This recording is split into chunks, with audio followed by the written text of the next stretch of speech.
안녕하세요, 율레입니다. 오늘은 남양주시 진건읍 송능리 산 53-4번지에 있는 풍양조시의 시조인 조맹선생의 묘소에 왔습니다. 선생의 본래 이름은 바위라는 뜻의 조암이었다고 합니다. 선생은 남양주의 옛 지명인 풍양현에서 태어나 천마산에 응가하면서 도를 닦았다고 합니다. 해서 마을 사람들은 선생을 바위도인으로 불렀다고 합니다. 그런데 어느 날 태조 왕건이 선생을 찾아왔다고 합니다. 사연은 이렇습니다. 왕건은 신라정벌에 나섰다가 참패를 당하고 후퇴하는 중에 휘화장수가 지략이 뛰어난 바위도인을 만나보라고 청했다고 합니다. 왕건을 만났을 때 선생의 나이가 70세였다고 합니다. 이후 전쟁터를 누비며 많은 공을 세웠습니다. 사만통일에 크게 기여한 공으로 통합 사만벽상 개국공신에 봉해지고 맹이라는 이름을 하사받았다고 합니다. 그래서 후손들은 조맹선생을 시조로 삼고 또 선생의 출생지인 풍양을 본관으로 삼았습니다.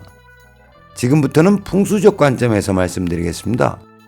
조맹선생의 묘소는 고려 초에 조성되었기 때문에 고려 초기 풍수지리를 알 수 있는 귀중한 자료입니다. 튼실한 내용은 살아 움직이듯 생동감이 있고 주변 사격 또한 수려합니다. 그러나 선생의 묘소에서 백미는 점열해 있습니다. 넓게 형성된 진열에 척박하게 점이 이루어진 대단한 명당입니다. 지금은 묘역을 조성하여 제절이 높지만 먼 옛날 사람의 손이 닿지 않은 당판을 유추하면 내룡 끄트머리 부근에서 진열을 형성하였습니다. 이런 자리를 찾고 척박하게 점열한 그분은 존경스러움 자체입니다. 그리고 이 국세의 특징은 골짜기마다 흘러내려오는 물입니다. 여러 갈래로 내려온 물이 표시한 지점에서 합수를 합니다. 이 합수처가 선생의 묘소에서 내려온 여기가 멈춘 곳입니다. 그리고 선생의 묘소에 올라가기 전에 작은 웅덩이가 있는데 이곳 또한 생기가 멈춘 진흥수입니다. 다음으로 명당의 임자는 따로 있는가에 대해 말씀드리겠습니다. 선생이 이 자리에 잠든 지 600년이 지났을 때 일입니다. 선조의 후궁이요 광해군의 생모인 공빈 김씨가 사망하자 선생의 묘소 바로 뒤에 묘지를 조성하였고 묘지명을 성묘라고 하였습니다.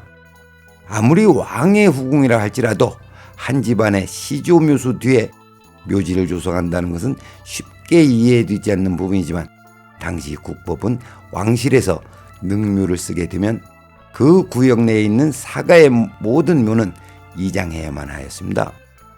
그런데도 의문이 드는 것은 하고 많은 땅 중에 꼭 이 자리에 공빈 김씨를 모셔야만 했는가입니다. 아마 명당이라고 판단했기 때문에 이곳에 공빈 김씨를 모시지 않았다는 생각이 듭니다. 그나저나 한 가닥의 능선에서 고려 풍수와 조선의 풍수 논리를 비교할 수 있다는 것은 흥미롭습니다. 어찌됐든 공빈 김씨의 묘소가 들어서면서 조정에서는 선생의 묘소를 이장해야 한다는 논의가 있었습니다. 그때 선조는 공빈 김씨가 후궁이라는 이유와 함께 선생이 선조 자신과 공빈에게도 외조가 되므로 이장은 하지 말라는 명을 내렸다고 합니다. 해서 이장을 면하게 되었다고 합니다. 그런데 문제는 선조가 죽고 광해군이 왕위에 오르자 생모인 공빈 김씨를 왕비로 추존하고 성묘를 성능으로 격상시켰습니다. 상황이 이렇다 보니 이장은 피할 수 없다고 판단한 풍양조시 문중은 이장지까지 정해놓았다고 합니다. 그 와중에 조정에서는 선생의 묘소를 두고 의견이 분분했는데 영의정 이덕형과 여러 신료들의 간청으로 성능 주변의 모든 분묘는 이장하되 선생의 묘소만은 봉분만 깎아 평지를 만들고 나무를 심어 산을 꾸미라고 하였답니다. 그러다 보니 선생의 묘소는 평지가 되었고 후손은 성묘할 길이 없었다고 합니다. 인생사 세옹지마라고 했던가요? 선생의 묘소가 파헤쳐진 지 14년 뒤는 해에 인조반정이 일어났고 광해군은 권자에서 내려왔습니다. 그러자 능으로 격상했던 공빈 김씨의 묘소는 원래대로 묘로 환원되었습니다.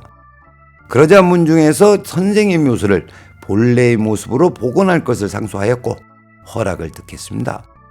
길이를 택해 묘역을 조성하기 위해 땅을 파보니 광중 내귀퉁이를 확실하게 확인할 수 있었고 옛 모습을 찾을 수 있었다고 합니다.